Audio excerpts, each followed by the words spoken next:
जय Hind my dear students, welcome to the online class of TDA target defence academy. Daily news analysis के top 10 questions को आज फिर मैं आपके सामने लेके आ गया हूं। और ये टॉप 10 क्वेश्चन आज के बहुत ही इंपॉर्टेंट है, क्योंकि इनसे आपके पेपर में क्वेश्चन बनने की बहुत हाई पॉसिबिलिटीज है। आज बहुत सारे नए नए करंट अफेयर्स आपको देखने को मिलेंगे जो आपके पेपर के लिए बहुत यूजफुल है। तो चलिए शुरू करते हैं इन करंट अफेयर की क्लास को। अगर आप हमारे चैनल पर नए हैं या पहली बार हमारे चैनल को देख रहे हैं तो प्लीज़ इसको सब्सक्राइब कर लीजिएगा, ताकि आपको इस तरह के वीडियोस और लगातार मिलते रहें। ठीक है, चलिए शुरू करते हैं आज की क्लास को। देखिए बच्चों, अगर आज बात करते हैं तो हमारे पास आज है 5 मार्च, और 5 मार्च में बहुत सारे बड़े बड़े करंट अफेयर्स आपको यहाँ पर मिलेंगे, जिसमें सबसे पहला जो हमारा करंट अफेयर है वो है आपके सामने। ठीक है, आपका बहुत सारे नए अपडेट्स हुए, तो उसमें 7th meeting of national wild life board was held in, है ना। नेशनल वाइल्ड लाइफ बोर्ड की जो 7th मीटिंग थी वो कहां पर हुई? ठीक है, तो ऑप्शन है कंचनजंगा, गिर, काजीरंगा, जिम कॉर्बेट। तो बच्चों, नेशनल वाइल्ड लाइफ डे हम कब मनाते हैं? नेशनल वाइल्ड लाइफ डे हम 3rd of March मनाते हैं। ठीक है, मैंने आपको इसके बारे में बताया भी और इसकी थीम वगैरह भी बताई थी। ठीक है, अब नेशनल वाइल्ड लाइफ डे की अगर हम बात करते हैं तो ये कहीं ना कहीं किसी ना किसी नेशनल पार्क में मनाया जाता है ना। तो अभी क्या है, ये नेशनल वाइल्ड लाइफ बोर्ड की जो 7वीं मीटिंग हुई वो कहाँ हुई? गिर। ठीक है, गिर जो है वो एशियाटिक लॉयन के लिए फेमस है ना। गिर याद रखिएगा। गिर हमारा जो नेशनल पार्क है ये कहाँ पड़ता है बेटा? गुजरात में पड़ता है। और गुजरात में ये किस लिए फेमस है? ये एशियाटिक लॉयन के लिए, एशियाटिक लॉयन के लिए फेमस है। ठीक है, इंडिया में सबसे ज्यादा बेटा क्या पाए जाते हैं? टाइगर पाए जाते हैं, बट एशियाटिक लॉयन बहुत ही कम पाए जाते हैं। हमने इसे अफ्रीका से एक्सपोर्ट करके मंगाया है। और गिर बेसिकली एशियाटिक लॉयन के कंजर्वेशन के लिए फेमस है। ठीक है, कंचनजंगा भी हमारा एक नेशनल पार्क है, जो बेटा कहाँ पड़ेगा आपका? सिक्किम में पड़ेगा। कहाँ पड़ेगा? सिक्किम में। काजीरंगा कहाँ पड़ता है? असम में। वन हॉर्न राइनोसोरस, एक सिंग वाले गेंडे के लिए बहुत ही फेमस है। जिम कॉर्बेट की अगर हम बात करें तो ये इंडिया का बेटा सबसे ओल्डेस्ट नेशनल पार्क है। कहाँ पे पड़ेगा? उत्तराखंड। ठीक है, और जिम कॉर्बेट की अगर हम बात करें तो 1936 में बना था। और इसका जो ओल्ड नेम है किसका बेटा? जिम कॉर्बेट का जो ओल्ड नेम है वो है Hailey national park. Hailey national park, तो इसे याद रखिएगा। जिम कॉर्बेट से लेकर आपके बहुत सारे और भी नेशनल पार्क है जो बहुत ही ज्यादा इंपॉर्टेंट है ना। अब हम यहाँ पे बात करते हैं तो 7 मीटिंग कहाँ पर हुई बेटा? ये हुई आपकी गिर में। गिर कहाँ पड़ता है? गुजरात में। इंपॉर्टेंट क्यों? क्योंकि मोदी जी ने इसे इनॉर्गेट किया था, है ना। और गिर नेशनल पार्क एशियाटिक लॉयन के लिए फेमस है। 1965 में ये फॉर्म हुआ था। अगर हम बेटा बात करते हैं तो एक क्वेश्चन बहुत आता है, फ्लोटिंग नेशनल पार्क, है ना। दुनिया का एक लौता बेटा फ्लोटिंग नेशनल पार्क अपने इंडिया में है, और कहाँ पर है? ये आपका केबुल लामजो। कहाँ पर बेटा? केबुल लामजो। केबुल लामजो बेटा कहाँ पड़ता है? मणिपुर में, है ना। अब अगर ये फ्लोटिंग नेशनल पार्क है तो किसी ना किसी वाटर बॉडी पे होगा, तो लोकटक लेक के ऊपर है। किस लेक के ऊपर है बेटा? लोकटक लेक के ऊपर है। तो याद रखिएगा, केबुल लामजो जो आपका फ्लोटिंग नेशनल पार्क है कहाँ पर है? मणिपुर में। किस लेक के ऊपर है? लोकटक लेक के ऊपर। ठीक है, नेशनल पार्क से रिलेटेड बहुत सारी चीजें आपके पेपर में बेटा आती है, तो आपको थोड़ा थोड़ा इसको करके पढ़ते रहना है, ध्यान रखना है। ठीक है, जो भी इंपॉर्टेंट पॉइंट है मैंने आपको बता दिए। चलिए आगे बढ़ते हैं। ठीक है, आज है 5 मार्च, और 5 मार्च को हम कौन सा डे मनाते हैं बेटा? डिस एसोसिएटिव आइडेंटिटी डिसऑर्डर, है ना, DID। ठीक है, अवेयरनेस डे, है ना। तो अगर हम बात करते हैं तो इसकी थीम क्या थी, ये इस बार का क्वेश्चन है। अब देखो, ये जो बीमारी होती है इसे हम मल्टीपल पर्सनालिटी डिसऑर्डर भी बोलते हैं। एक मूवी आई थी ना, अपरिचित, जिसमें क्या होता है, एक कैरेक्टर होता है, वो कभी इस में स्विच कर जाता है तो कभी इस पर्सनालिटी में स्विच कर जाता है। एक हीरो की पर्सनालिटी, एक विलन की पर्सनालिटी, है ना। तो इस तरह से देखा जाए तो इस तरह की जो मल्टीपल पर्सनालिटी डिसऑर्डर होता है, इसी को हम बोलते हैं डिसएसोसिएटिव आइडेंटिटी डिसऑर्डर। और इस आइडेंटिटी की बेटा अगर हम बात करते हैं तो ये जो आइडेंटिटी है, ये बीमारी की अवेयरनेस को 5 मार्च के लिए हम इसका एक डे मनाते हैं। ठीक है, और ये एक ऐसी मेंटल हेल्थ कंडीशन होती है जब आप दो या दो से ज्यादा अलग अलग पर्सनालिटी की तरफ अपना बिहेवियर दिखाते हो, इसे ध्यान रखिएगा। ओके, तो इसे ध्यान रखिएगा। अच्छा, अब बात करते हैं इसकी थीम के बारे में, ठीक है। तो बच्चों अगर इसकी थीम के बारे में बात करते हैं तो इसकी थीम है what does healing look like, है ना। इसकी थीम क्या बेटा, इसकी थीम है what does healing look like. तो याद रखिएगा ये जो डिसएसोसिएटिव आइडेंटिटी डिसऑर्डर या मल्टीपल आइडेंटिटी डिसऑर्डर होता है, इसको हम हर साल कब मनाते हैं, इसका डे 5 मार्च को, और इस बार इसकी थीम है what does healing look like, ठीक है, इसे ध्यान रखिएगा। चलिए यहाँ से आगे बढ़ते हैं और अगले क्वेश्चन की तरफ चलते हैं। According to NITI Aayog report since 2019 what percentage has women share in gold loan grow, है ना। लगातार जो लोन्स हैं, लोन्स में विमेंस की पार्टिसिपेशन बढ़ता जा रहा है। नीति आयोग की अभी रिसेंटली एक रिपोर्ट आई। नीति आयोग को तो आप जानते ही होंगे, national institute for transforming India. ये हमारा एक थिंक टैंक है जिसने प्लानिंग कमीशन को रिप्लेस किया है और 2015 से ऑपरेटिव है, इसे ध्यान रखिएगा। और अभी उन्होंने अपनी एक रिपोर्ट दी है। इस रिपोर्ट के अकॉर्डिंग विमेंस का पार्टिसिपेशन बहुत ज़्यादा बढ़ रहा है, किसमें, बोरोइंग में, लोन्स में, है ना। अगर देखा जाए तो पर्सनल लोन में 42% इनका परसेंटेज हो गया है ना। बिजनेस लोन में 3%, गोल्ड लोन में 38%। तो इस तरह से अगर देखा जाए तो परसेंटेज लगातार बढ़ रहा है। 2019 से अब तक ये कितना इंक्रीज किया बेटा, 6%, याद रखिएगा। तो वेमेंस का पार्टिसिपेशन लगातार गोल्ड लोन्स में और अलग अलग तरह के लोन्स में बढ़ता जा रहा है। गोल्ड लोन में कितना हो गया है, 6%, ठीक है, इसे ध्यान रखिएगा। ठीक, since 2019 women's share in business loan and gold loan has increased by 14% and 6% respectively, है ना। गोल्ड में कितना बढ़ा, 6%, और बिजनेस में कितना बढ़ा बेटा, 14%। By 2024 42% of loan availed by women were personal finance। Personal finance के लिए कितने परसेंट लोन लिया इन्होंने, 42% लिया, इसे ध्यान रखिएगा, ठीक है। और ओवरऑल ये 39% से बढ़ा हुआ है 2019 के कंपैरिजन में, ठीक है बेटा। इसी तरह से एक और क्वेश्चन आता है। According to NITI Aayog report since 2019 what percent of women share in business loan. बेटा बिजनेस लोन को भी मैंने बताया कितना परसेंट शेयर है, 14%। तो याद रखिएगा ये दोनों क्वेश्चन पेपर में बन सकते हैं, बहुत ही सिंपल और बहुत ही जहरीले क्वेश्चन, क्योंकि यहाँ से इस तरह के क्वेश्चन जो नीति आयोग पब्लिश करता है, क्योंकि नीति आयोग हमारा एक थिंक टैंक है, गवर्नमेंट की एक ऑर्गेनाइजेशन है, याद रखिएगा, ठीक है। NITI Aayog launch report on from the borrower to the builder women role in India financial growth story, है ना। इन्होंने इस रिपोर्ट को लॉन्च किया जिसकी वजह से ये न्यूज़ में है, ठीक है। ये रिपोर्ट याद रखिएगा।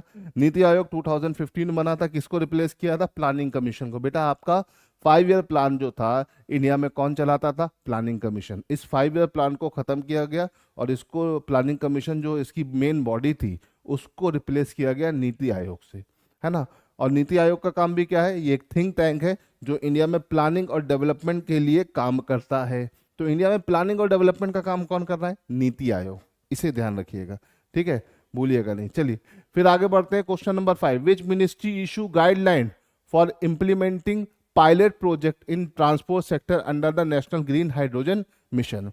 देखो यहाँ पर जब ग्रीन हाइड्रोजन मिशन की बात आती है तो उसमें वो ये हमारा नॉन रिन्यूएबल सेक्टर है, new and non renewable energy का सेक्टर है। तो यहाँ पे कौन सी मिनिस्ट्री होगी, ministry of new and renewable energy, है ना। रिन्यूएबल मतलब जो दोबारा बनाई जा सके। नॉन रिन्यूएबल कौन से एनर्जी सोर्स होते हैं, जैसे कोल है, दोबारा आप इसे नहीं बना सकते। हमारे एनर्जी की बेटा 2 तरह के सोर्स होते हैं, renewable and non renewable. Renewable वो होते हैं जिसको आप दोबारा बना सकते हो, नॉन रिन्यूएबल वो होते हैं जो आप दोबारा नहीं बना सकते हो। तो यहाँ पर जो हमारा अभी रिसेंटली जो नेशनल ग्रीन हाइड्रोजन मिशन है वो किसके अंतर्गत आ रहा है, न्यू एंड रिन्यूएबल एनर्जी, ठीक है, याद रखिएगा। अगर इस मिनिस्ट्री की बात करते हैं बेटा तो ये मिनिस्ट्री बहुत ज़्यादा पुरानी नहीं है, 1982 में फॉर्म हुई थी। इसका हेडक्वार्टर कहाँ है, दिल्ली में। और इसका मेन क्या है, जितने भी रिन्यूएबल फॉर्म ऑफ एनर्जी हैं उनको प्रमोट करना और उनको भी एक ऑल्टरनेटिव फॉर्म ऑफ एनर्जी के फॉर्म में इंडिया में इंट्रोड्यूस कराना, ताकि हम नॉन रिन्यूएबल एनर्जीज के फॉर्म से स्विच करके रिन्यूएबल फॉर्म की तरफ बढ़ सके। जैसे कि सोलर एनर्जी भी एक रिन्यूएबल एनर्जी का फॉर्म है। और देखिए कितना सब्सिडी गवर्नमेंट दे रही है, क्योंकि एनर्जी हमारे डेवलपमेंट का सबसे बेसिक आधार है, बेसिक नीड है।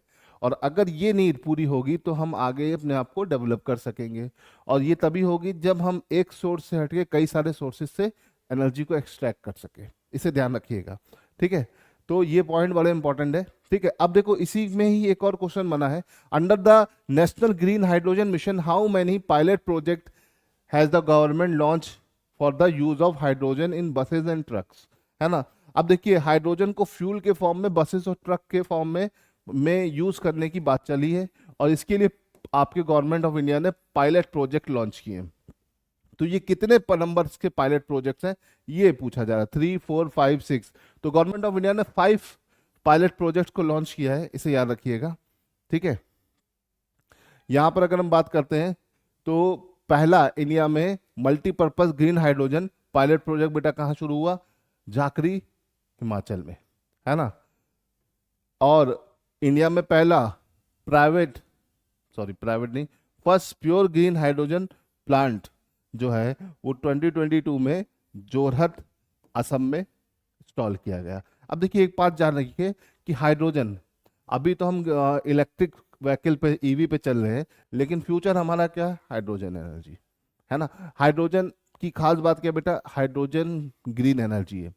ग्रीन एनर्जी मतलब बिल्कुल भी पोल्यूशन नहीं फैलाता है ना। दूसरी चीज, हाइड्रोजन को हम फ्यूचर फ्यूल भी कहते थे, अब वो फ्यूचर दिख रहा है हमें। इसे हम बेटा इनिशियली क्या बोलते थे, बुक्स में क्या लिखा मिलता है हमें, फ्यूचर फ्यूल, है ना। जब भी आप पीरियोडिक टेबल में इसको देखते हो तो इसकी कोई फिक्स पोजीशन नहीं होती है, ठीक है। और इसकी वजह से हाइड्रोजन की बहुत अपनी अलग अलग प्रॉपर्टीज होती है। इसमें सबसे इंपॉर्टेंट प्रॉपर्टी होती है, कोई भी अगर फ्यूल होगा बेटा, है ना, फ्यूल होगा तो फ्यूल की अपनी क्या होती है, कैलोरीफिक वैल्यू होती है। कैलोरीफिक वैल्यू का मतलब क्या है बेटा, कैलोरीफिक वैल्यू से मतलब है कि किसी भी फ्यूल के 1 ग्राम को बर्न करने पर कितनी एनर्जी रिलीज होती है, ध्यान रखिएगा। और जिसमें सबसे ज्यादा होगी वो सबसे हाई कैलोरीफिक वैल्यू का होगा। तो सारे फ्यूल्स में सबसे हाई कैलोरीफिक वैल्यू बेटा होती है हाइड्रोजन की, है ना, हाइड्रोजन की, है ना। जो आप ये पेट्रोल यूज करते हो ना, पेट्रोल पेट्रोल से 3 टाइम्स है इसकी, 3 टाइम्स याद रखिएगा। पेट्रोल से 3 गुना ज्यादा कैलोरीफिक वैल्यू किसकी है, हाइड्रोजन की। अगर पेट्रोल की 50 है तो हाइड्रोजन की 150 है। तो सारे फ्यूल्स में सबसे हाई कैलोरीफिक वैल्यू किस फ्यूल की होती है बेटा, हाइड्रोजन की। बट हाइड्रोजन की टेक्नोलॉजी बहुत एडवांस थी, अब धीरे धीरे करके हम उसको अडॉप्ट करके अपनी तरफ लेके आ रहे हैं और धीरे धीरे फ्यूचर की तरफ बढ़ रहे हैं, है ना। बेसिकली पहले हम हाइड्रोजन को फ्यूल की तरह यूज करते थे सिर्फ कहाँ पर, रॉकेट्स में। रॉकेट्स में जो भी फ्यूल यूज होता था हाइड्रोजन यूज होता था, hydrogen plus oxygen in liquid form, है ना। तो लिक्विड हाइड्रोजन और ऑक्सीजन हम नॉर्मली कहाँ यूज करते थे, फ्यूल के फॉर्म में, रॉकेट्स में जो स्पेस में जाते थे, क्योंकि वो बहुत ही कॉस्टली पड़ता था हमारा इसकी टेक्नोलॉजी। लेकिन धीरे धीरे करके हम इसको कॉस्ट इफेक्टिव करके अपने रेगुलर यूज वाले बसेस में, ट्रक्स में यूज करेंगे, फिर धीरे धीरे करके हर एक चीज में इसका इस्तेमाल करेंगे। तो हाइड्रोजन इज फ्यूचर, फ्यूचर का फ्यूल बेटा किसे कहा गया है, हाइड्रोजन को, इसे ध्यान रखिएगा, ठीक है। तो ये क्वेश्चन जो है इसमें केमिस्ट्री के भी कई सारे क्वेश्चंस आते हैं और आपका बड़ा इंपॉर्टेंट पार्ट कवर करता है, तो इसे ध्यान रखिएगा। ग्रीन फ्यूल किसे कहा जाता है, हाइड्रोजन को, ठीक है। वाह, बिकॉज ये बिल्कुल भी पोल्यूशन नहीं फैलाता है। फिर आते हैं नेक्स्ट क्वेश्चन की तरफ बेटा, ये बहुत ही इंपॉर्टेंट क्वेश्चन है, इसे मार्क करके रख लीजिए, है ना, पेपर में आने का, इस बार नहीं तो अगली बार आएगा। Which company were recently granted Navratna status and become 25th and 26th Navratna central public sector enterprises. देखो बेटा हमारे पास गवर्नमेंट के पीएसयूज होते हैं, है ना। इसमें हमने 3 तरह के पीएसयूज देखते हैं, एक मिनी रत्न जो कम प्रॉफिट देता है लेकिन रेगुलर प्रॉफिट देता है, एक होता है नवरत्न जो मिनी रत्न से ज़्यादा प्रॉफिट देता है, ठीक है, और एक होता है महारत्न। तो हमारे पास 3 कैटेगरीज की कंपनी होती है, मिनी रत्न, नवरत्न और महारत्न। अब उसमें अगर हम बात करते हैं तो अभी नवरत्न कंपनियों का दर्जा किन 2 कंपनियों को दिया गया है, तो बेटा हमारे पास ऑप्शन है भेल, HAL, IRCTC and IRFC, ONGC and SAIL, NTPC and PGCIL।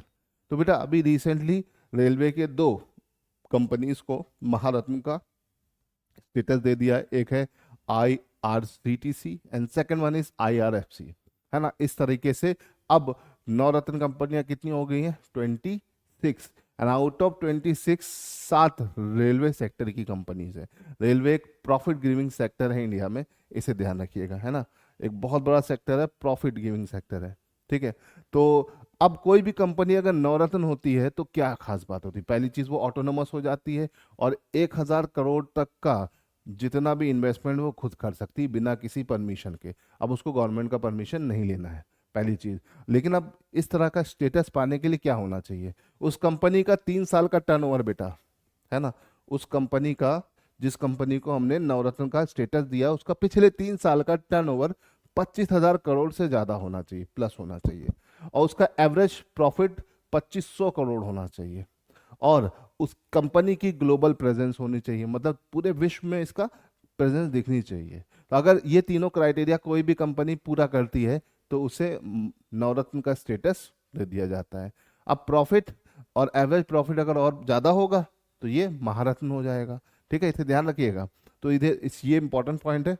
और हमारी 2 कंपनियां जिसको स्टेटस मिला है वो आपका है IRFC एंड IRCTC। ये दोनों रेलवे की कंपनी है। इसको मिलाने के साथ ही 7 रेलवे कंपनीज ऐसी हो गई हैं जो नवरत्न कंपनियों में शामिल है, ठीक है। ये सारे पॉइंट्स इंपॉर्टेंट है, इसे ध्यान रखिएगा, ठीक है। नवरत्न कंपनी में बेटा हमारे पास अब कितनी कंपनी हो गई है? 26, ठीक है। तो फटाफट इन 26 कंपनियों को देख लेते हैं। Bharat electronic limited, container corporation of India limited, engineer India limited, Mahanagar telephone Nigam exchange, national aluminium company limited, national building construction corporation limited, Neyveli lignite corporation limited, NMDC, Rashtriya Ispat Nigam, shipyard corporation, rail Vikas, ये आपकी रेलवे की ONGC, राष्ट्रीय केमिकल, इरकॉन, ये भी एक railway की company है, rights, ये भी एक रेलवे की कंपनी है, national fertiliser, centre warehouse corporation, house and urban development corporation, IREDA, ठीक है, इंडियन रिन्यूएबल एनर्जी डेवलपमेंट, माजरॉक, रेलटेल, देखो ये भी एक रेलवे कंपनी है, solar energy, NHPC, SJVN, IRCTC and IRFC। तो बेटा इस पूरी लिस्ट में कितनी रेलवे की कंपनियां शामिल हो गई हैं? 7। ये पॉइंट याद रखिएगा, बहुत इंपॉर्टेंट है, ठीक है। तो नवरत्न अभी 2 कंपनियों को मिला, IRFCT एंड IRCTC। तो IRFC और IRCTC, इन दोनों को ये स्टेटस मिला है, इसे भूलिएगा नहीं, ठीक है। दोनों रेलवे की कंपनी है। चलिए आगे बढ़ते हैं। Question number 8, prime minister Narendra Modi laid the foundation stone of national referral centre for wild life, है ना। National referral centre for wild life का मतलब वाइल्ड लाइफ से रिलेटेड जितने भी इश्यूज हैं उनको सॉल्व करने के लिए एक सेंटर का फाउंडेशन मोदी जी ने किया है, डाला है ना। कहाँ पर? New Delhi, new Pipliya, Ahmedabad, Bhopal. तो बेटा इसका सही जवाब है न्यू पिपलिया, है ना। ये कहाँ पर है? आपका गिर में, इसे याद रखिएगा, ठीक। सॉरी, गिर में नहीं है, ये आपका है, ये सही जवाब है। ये कहाँ पे बेटा? ये आपका है जूनागढ़ में, जूनागढ़, गिर के पास है, एग्जैक्टली गिर में नहीं, गिर के पास है, ठीक है। चलिए यहाँ से आगे बढ़ते हैं। PM मोदी ने फाउंडेशन स्टोन किया है कहाँ पर? जूनागढ़, गुजरात में, ठीक। चलिए अब यहाँ से आगे बढ़ते हैं अगले क्वेश्चन की तरफ। Which state in India has the highest number of Gangetic dolphin, है ना। भारत में सबसे ज्यादा गैंगेटिक डॉल्फिन किस स्टेट में पाई जाती है? तो बेटा देखो, अगर देखा जाए तो यूपी में सबसे ज्यादा है ना। इसका डेटा आप देख सकते हो। डेटा अगर देखेंगे तो जो डॉल्फिन है, ठीक है, जो गैंगेटिक डॉल्फिन है इंडिया का एक्वेटिक एनिमल है ना, राष्ट्रीय जल जीव है। राष्ट्रीय जल जीव कौन है? गैंगेटिक डॉल्फिन, है ना। दुनिया की सबसे ज्यादा डॉल्फिन अपने पास है, इसे ध्यान रखिएगा। कितनी हो गई है इनकी संख्या? 6327, है ना। और यूपी में सबसे ज्यादा है 2397, उसके बाद है बिहार में, फिर बंगाल में, फिर असम में, है ना। इसे ध्यान रखिएगा। और अगर देखा जाए तो रिवर वाइज तो गंगा के मेन स्ट्रीम में 3275, ठीक है। उसकी ट्रिब्यूटरीज में 2414, ब्रह्मपुत्र में 584, ब्रह्मपुत्र की ट्रिब्यूटरीज में 51, 20 में 3, सब करेंगे तो टोटल कितना हो जाएगा? 6327। तो इंडिया में गैंगेटिक डॉल्फिन की टोटल नंबर कितनी होगी बेटा? 6327। गैंगेटिक डॉल्फिन की अगर हम बात करते हैं तो सबसे ज्यादा कहाँ पाई जा रही है? यूपी में। गंगा का मेजर पार्ट यूपी में कवर होता है, तो इसीलिए यूपी में ये डॉल्फिन पाई जा रही है। ये हमारा नेशनल एक्वेटिक एनिमल है, याद रखिएगा, ठीक है।